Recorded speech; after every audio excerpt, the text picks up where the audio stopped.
नमस्कार.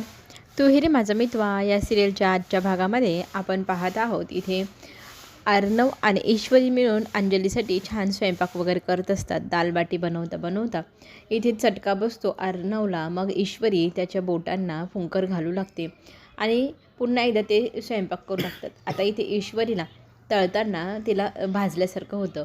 मग तिलाही अर्णव हाताला बघतो, हाताला पकडून त्याच्यावर फुंकर घालू लागतो आणि दोघंही एकमेकांची किती काळजी घेतात ह्या गोष्टीची त्यांना जाणीव होते. आणि ईश्वरी मात्र त्याच्याकडे एकटक पाहू लागते. तर ईश्वरी तो खुणवतो स्वयंपाक करतायसाठी आणि मग दोघंजणं आनंदाने आपल्या ताईंसाठी छान स्वयंपाक तयार करतात. स्वयंपाक तयार झाल्यानंतर आता छान प्रकारे सजावट करून जेवणाची तयारी झाल्यानंतर ताईला हाक मारून बोलवलं जातं आणि दालबाटी तिलाही खायला लावत असतात. त्याच्याबरोबर चुराही असतोच. आणि मग ते स्वयंपाक इतका सुंदर झालेला पाहून खरं तर ईश्वरीची आठवण इथे अंजलीला येऊ लागते आणि त्यांना ती सांगू लागते, मला आज तुमच्या दोघांना भेटून माझ्या भावाची आणि माझ्या वहिनीची आठवण आली. मुद्दाम ईश्वरी म्हणते, वहिनी म्हणजे कोण? तुमची भाभी का? तर इथे ती म्हणते, हो माझी भाभी. तीही अशी स्वयंपाकात खूप हुशार आहे. खूप वेगवेगळे पदार्थ ती नेहमीच बनवत असते आणि मला जबरदस्तीने खायला सांगते. मी नको म्हटले ना तरीही ती माझी जबरदस्ती करते आणि मला ते खायला सांगते. आज तिची मला खरंच खूप आठवण येत आहे. असं म्हणत तिचं इमोशनल झालेला चेहरा पाहून ह्या दोघांना बरं वाटतं की आजही आपली ताई आठवण काढते आपली. ईश्वरी एकमेकांकडे पाहू लागतात. त्याच वेळेला इथे अंजली त्यांचं गुणगान गाताना थकत नसते. इतकी आठवण तिला येत असते आणि मग सगळेजण मिळून तिथे व्यवस्थित जेवण वगैरे करतात. अंजली जेवलेलं पाहून खरं तर अर्णवला खूप छान वाटत असतं आणि अर्णव इमोशनल झालेला असतो. तर ईश्वरी त्याला खुणवते जेवायला आणि ताईसोबत जेवण्याचा आनंद आपल्याला घेता येत आहे ह्या गोष्टीचाही अर्णवला खूप आनंद होतो आणि मग तो ताईसोबत जेवण करतो. जेवण वगैरे सगळं झाल्यानंतर खरं तर इथे अन्नपूर्णाने तुम्हाला माझ्यासाठीच पाठवले. माझं मन तृप्त झालं, माझं पोटही तृप्त झालं आणि माझ्याकडनं आणि माझ्या बाळाकडनं तुम्हाला खूप खूप आभार असं अंजली म्हणू लागते. का तर 2-3 दिवसापासून पुरेसं अन्न खाल्लेलं नव्हतं, पोटात काहीच अन्न टिकत नव्हतं आणि आज खाल्लेलं खरंच इतकं तृप्त वाटतंय ना, असं कौतुकाने इथे अंजली सांगताना डोळ्यात खरं तर तिच्या पाणी येतं. तिला ते क्षण आठवतात आपल्या घरातले. पण आता यांना अनोळखी व्यक्तींना सांगणार तरी काय? खरं तर इथे ईश्वरी आणि अर्णव फार आनंदी असतात. आपण यशस्वी झालो ताईला पोटभर जेवू घालण्यामध्ये, ह्या गोष्टीचा आनंद त्यांना असतो. अर्णवच्या चेहऱ्याकडे पाहत खरंच ईश्वरी म्हणू लागते, आज अर्णव खूप खुश आहे. आपली ताई जेवली हे पाहून त्याला आनंद झाला आहे. इथे ईश्वरी स्वतःचा चेहरा घुंगटमध्ये लपवून ठेवते. तर इथे अंजली म्हणू लागते की मला तुझा चेहरा पाहायची इच्छा आहे. तर ती म्हणते, नाही मी तुम्हाला माझा चेहरा नाही दाखवू शकत, आमच्याकडे रिवाज आहे ना.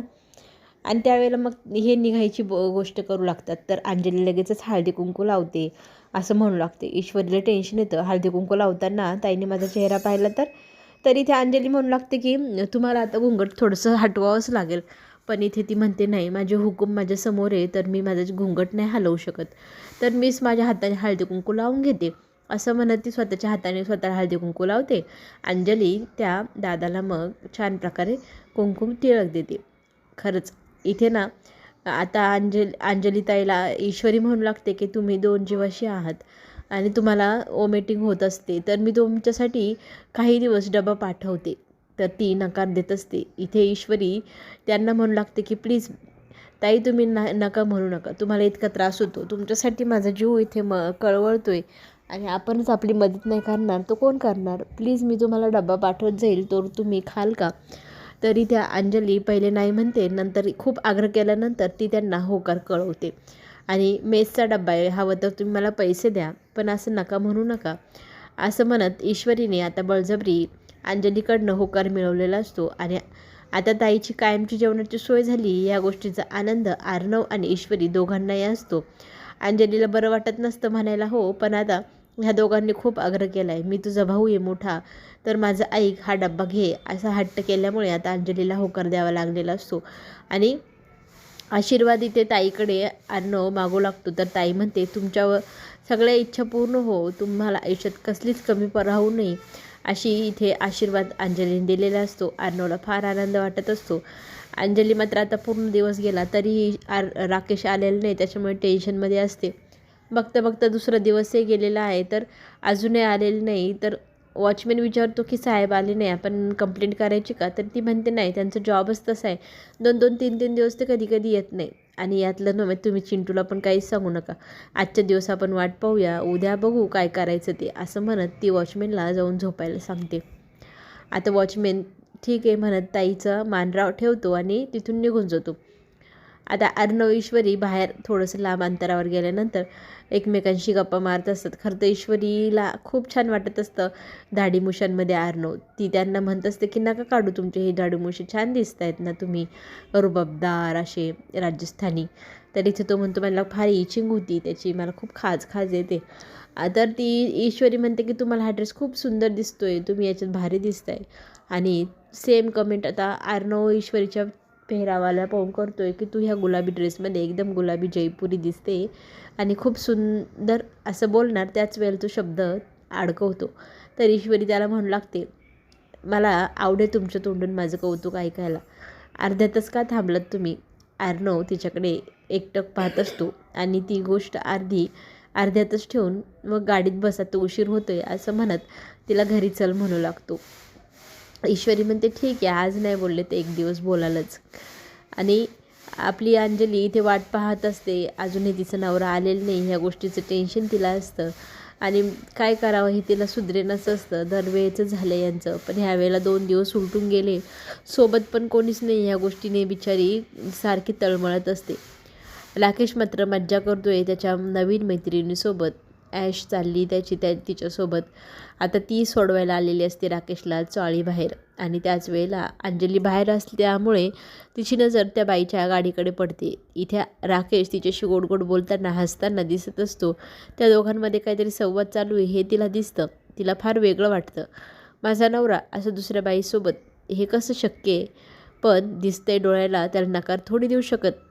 इथे बघता बघता राकेश गेटमधून आत येतो घराच्या दिशेने आणि समोर अंजलीला पाहतो. अंजली रागारागाने त्याच्याकडे पाहते आणि आत जाऊन दरवाजा घट्ट बंद करू लागते. तर त्याच वेळेला राकेश तो दरवाजाला हात लावून थांबवतो. का अशी वागतेस? मला आत येऊ दे. तर ती म्हणते नाही नाही, जा तुम्ही त्यांच्यासोबतच जा, तिकडेच राहा. इथे मी 2 दिवसापासून काळजीने व्याकुळ झाले, त्याचं तुम्हाला काय नाही. आणि तुम्ही मस्त त्या बाईसोबत फिरताय. कोण आहे ती बाई? असं जाब ती विचारू लागते. आता राकेश तिला म्हणतो रस्त्यावरच काय विचारते आहे? अगं आपण कुठे उभं येते तर बघ. मग ती आतमध्ये राकेशला घेते आणि राकेशला जाब विचारते. तर राकेश ती उलटेपालटी उत्तरं नेहमीप्रमाणे द्यायला सुरुवात करतो. तो म्हणू लागतो की माझा जॉब कसा आहे तुला माहिती, कुणाची वाईट परिस्थिती मला पाहत नाही, मला त्यांना मदत करावीशी वाटते, हे तुला माझा स्वभाव माहितीच आहे ना. आणि त्याच गोष्टीमुळे आज मी एका ठिकाणी गेलो होतो, तिथे घडलेली सगळी गोष्ट तो सांगू लागतो. त्याच्यानंतर NGOची ही बाई आहे, तिची बहीण आहे, तिने आत्महत्या केली आहे, तिची केस माझ्याकडे आली. त्या सगळ्या केसची डिटेल करता करता माझ्या मोबाईलचा चार्जिंग संपली आणि माझ्याकडे मेसेजला किंवा फोनला चार्जिंग नसल्यामुळे काहीच पर्याय उरला नाही. आणि तू माझ्यावर संशय घेते आहेस का? तुला विश्वास नाही माझ्यावर? अंजलीला इथे गिल्टी वाटत असतं की आपण तावातावाने याच्यावर जास्तच चिडलो. मग ती त्याला सॉरी म्हणू लागते. तर तो म्हणतो अगं सॉरी का म्हणतायस तू? माझं कामच तसं आहे, कोणीही संशय घेईलच, मी काही या गोष्टीचं वाईट वाटून घेत नाही. पण अंजली तू ना अशी उदास आणि एकटी एकटी राहिली ना मला आवडत नाही. सतत तुझी काळजी असते मला असं वाटतं आपण आपल्या घरी परत जावं. पण अंजली म्हणते नाही, मी तुमच्या स्वाभिमानासाठी इथे राहणार तुमच्यासोबत, आपण घरी वगैरे कुठेच जायचं नाही, इथेच राहायचं. राकेशला खरं तर खूप चिडीत असते ही बिंडोबाई, स्वतःही जायला तयार नाही, मलाही जाऊ देत नाही, माझे इंदोरी जिलेबी माझ्या डोळ्यांसमोर नाही, मला कसं तरी होतं आहे. तर इथे ना अर्णव काही डिझाईन्स बनवत असतो. त्या डिझाईन्स आता इथे ईश्वरीला दाखवून तो तिचं सजेशन मागतो. हे रंग, हे कॉम्बिनेशन बरोबर आहे का विचारू लागतो. तर ती म्हणते हो खूप सुंदर आहे, पण तुम्ही हे सगळं का करताय? तर तो म्हणू लागतो माझ्या ताईला बाळ होणार आहे, त्या बाळाची तयारी करतो आहे मी. आणि हे नवीन कलेक्शन आहे ना ते मी त्याच दिवशी लॉन्च करणार ज्या दिवशी ताई डिलिव्हरी होणार, ताईला मुलगीच होणार. तर इथे ईश्वरी म्हणते तुम्हाला कशावरून माहिती की ताईला मुलगीच होणार?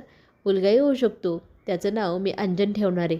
तर तो म्हणतो काय अंजन का? मुलगी होणार आहे? तर ती म्हणते नाही मुलगाच होईल.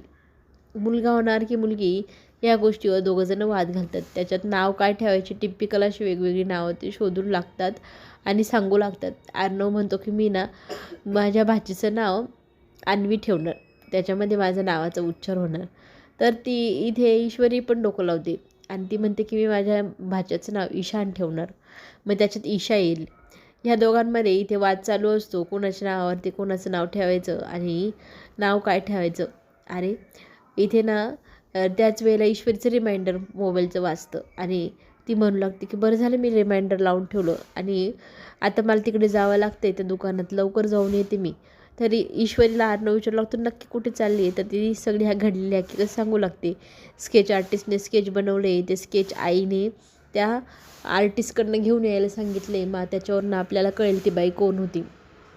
इथे अर्णव म्हणू लागतो की मी तुझ्यासोबत येतो, मलाही पाहिजे आहे ती बाई कोण होती. तर ईश्वरी म्हणते तुम्ही आमच्यासोबत का. तर ईश्वरीला इथे अर्णव सांगू लागतो की मलाही पाहायचं आहे ती बाई कोण आहे आणि मीही ठरवलं होतं ना तुम्हाला मदत करायची, म्हणून मी इथे आलो आहे. आता इथे खरंच वल्लवी त्या आर्टिस्टला पहिले जाऊन भेटते आणि त्या आर्टिस्टला सांगू लागते की तू जे स्केच बनवलं आहे ते मला दे. तर तो माणूस म्हणतो की मी ज्या बाईचं स्केच बनवलं आहे तुम्हीच तर त्या बाई आहात.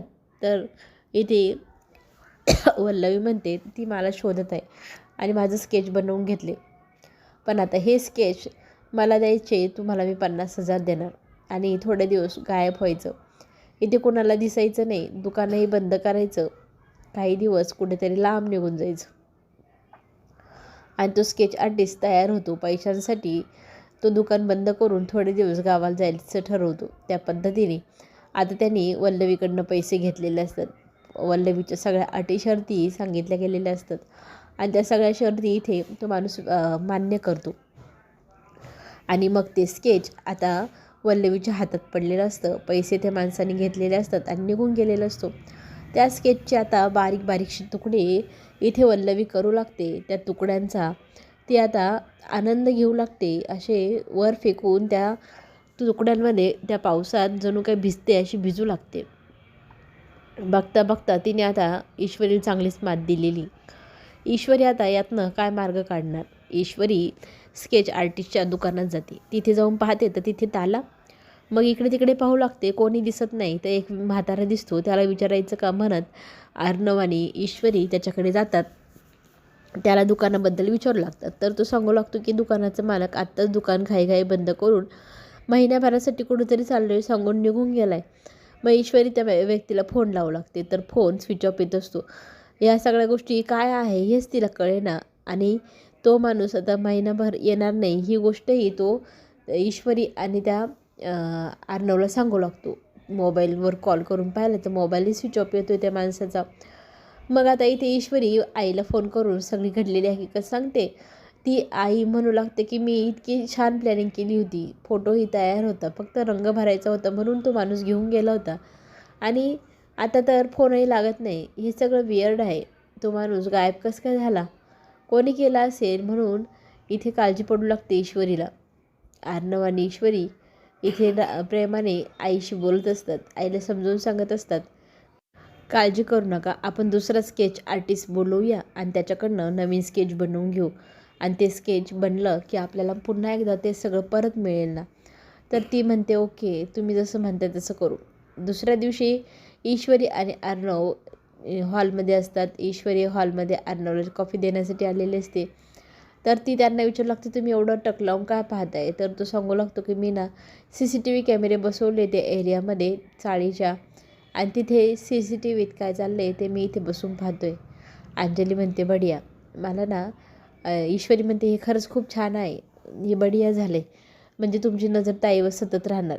त्यातच आजी आणि घरातली मंडळी पिशवी घेऊन कुठे निघाली म्हणून ईश्वरीला टेन्शन येतं. तर आजी सांगू लागते मी ना माझ्या नातीकडे म्हणजेच अंजलीकडे जात आहे, तिला समजावून सांगण्याचा प्रयत्न करा असं ईश्वरी म्हणते आणि काहीही करून त्यांना घरी घेऊन या असंही सांगू लागते. पण ते शक्य नाही आहे, ती गोष्ट तू मागतेसच काय असं वल्लवी ईश्वरीला म्हणू लागते आणि बाहेर निघून जाते.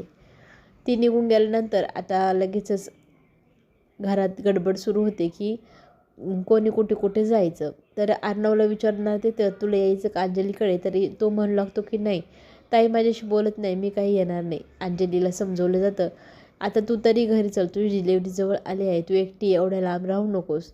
तर ती ती काही यायला तयारच नाही. आता पुढे काय होणार पाहण्यासाठी आपण चॅनलला नक्की लाईक करा, सबस्क्राईब करा. पुढे येणार नवनवीन व्हिडिओ तुमच्यापर्यंत लवकर पोहोचेल.